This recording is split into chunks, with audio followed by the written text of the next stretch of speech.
Hello and welcome to the second episode of UDTV. I'm Maya Baird. And I'm Mari Hirschgordon. We would like to thank everyone for all the positive feedback we received from our first show, and we are still working on improving the quality of the production. This week we will be bringing you a new segment called Man on the Street, where a member of the crew will interview our very own Upper Dublin students.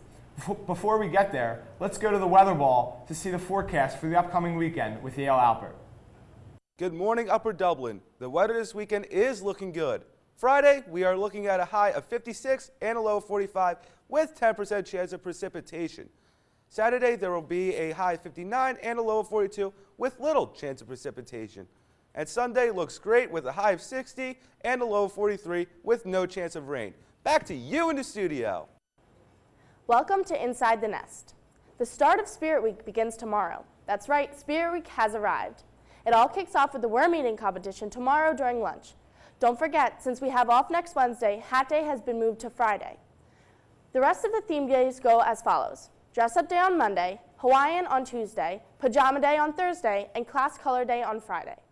Also next Friday, the pep rally is taking place at the end of the school day, and the homecoming game starts at 7 o'clock that evening. Then on Saturday, the Coronation Ball is taking place in the gym. Today is the final day of Coronation ticket sales, so if you haven't bought your ticket yet, today is your last chance. Thanks, Maya. I got my tickets. Hope you guys get yours too. Now let's see what's going on outside the nest.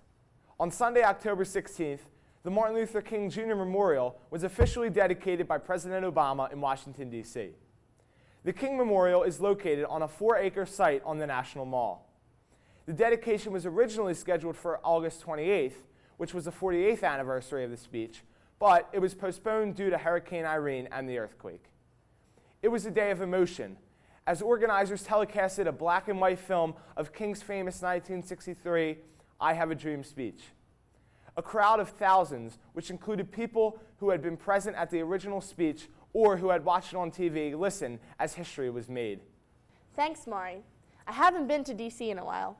I'll be sure to check this out the next time I visit our nation's capital. Well, for now, let's go to Scott Flixian for the educational segment. Welcome to the educational segment. I'm Scott Flickstein reporting from the dungeon. The SAT word of the day is morose. Morose means to have a sullen or gloomy disposition. Today in history was actually a record-setting day back in 1993. The historic 1993 World Series was played between the Philadelphia Phillies and the Toronto Blue Jays. In Game 3, the teams combined for 29 runs, which is the highest in World Series history. Unfortunately, the Phillies lost 15-14. And now for the fun fact of the day. Michael Jordan makes more money from Nike annually than all of Nike's factory workers in Malaysia combined. And now let's go back to Yale for the sports. The Cardinals football team hosted the Norristown Eagles last Friday and rolled to a 35-14 win. The two games remaining include the Upper Moreland Golden Bears and the homecoming game on October 28th against Wissahickon. We hope another District 1 playoff berth is in store for the fourth time in the last 5 seasons. After a devastating loss at Wissahickon on Monday, the boys soccer team will complete their season today at Hatboro Horsham and tomorrow at Upper Merion. 2 solid performances will boost them into the District 1 playoffs. The Lady Cardinals field hockey team wrapped up another impressive league record. After going 9-3 with the second place finish in the Suburban 1 American Conference, the girls look to make a deep run in the playoffs. Congratulations to the girls soccer team on winning another conference championship. Finally, special recognition goes out to the girls cross-country team who just completed their 3rd straight perfect regular season. Friday, they will look to win their 3rd consecutive league championship. Now back to you in the studio. Thanks, Yale, and good luck to all of our Cardinals, especially Mr. Gianmarco's girls cross-country team. This week, we went around the school and asked students what they thought about the new enhancement periods. Yes, I do like enhancement periods because it's a chance for you to experience new things. It's pretty chill. Yeah, chill. I mean, the fun classes and stuff, but the days around them are a bit long. They're fun, exciting. You get to kick butt. And if you can't, well, that's why you have enhancement, to teach yourself something. Like I hear there's a zombie appreciation day, which is going to be fun. I hope I get into that one. Thanks for all the feedback from our student body. The other day, I had a chance to sit down with Mrs. Thompson, our outstanding theater director. I'm here with Mrs. Thompson, the teacher of the speech and debate and theater classes. Hello, Mrs. Thompson. Hi.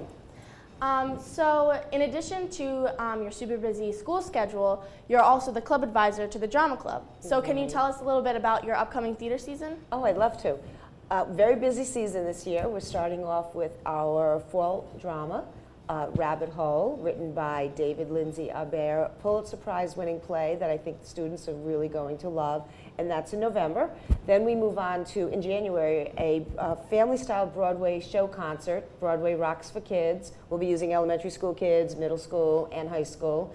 And then we go to our 24-hour annual play festival. Students will be able to submit their 10-minute plays, and that's open to the entire school. And then the drama club students will be producing, directing, and stage managing, and they'll be acting in them. And finally will be our all-school musical this year, Chicago.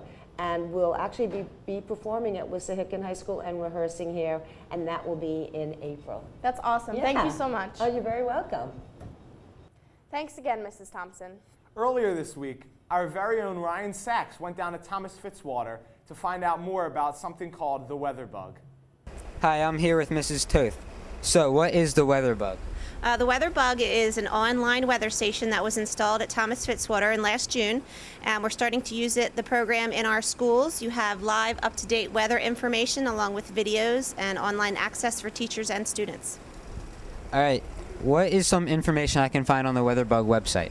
Well, you can find basic weather information like temperature and humidity, but we also have videos of weather phenomenon that you can watch, along with interactive lessons that the students can use, and an online piece that students can access at home.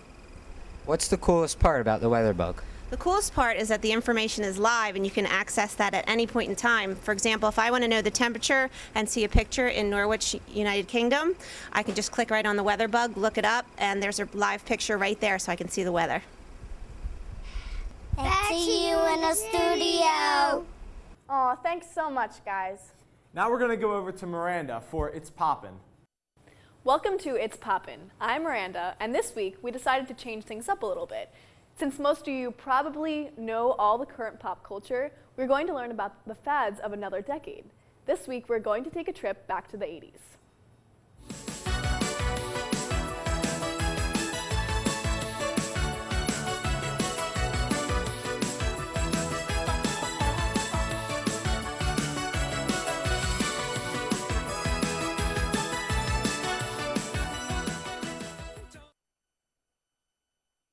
If we went to high school in the 80s, life would be a lot different.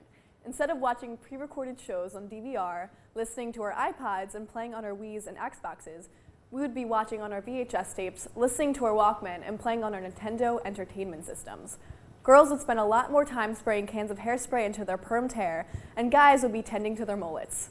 This was the first decade MTV was on the air and creating a popularity of music videos.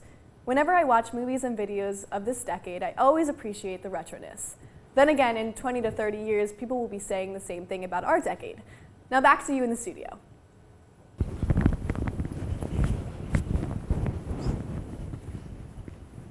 Sorry, we just really like the 80s. Well, thanks, Miranda. This concludes our second episode of UDTV. I'm Mari Hirsch-Gordon.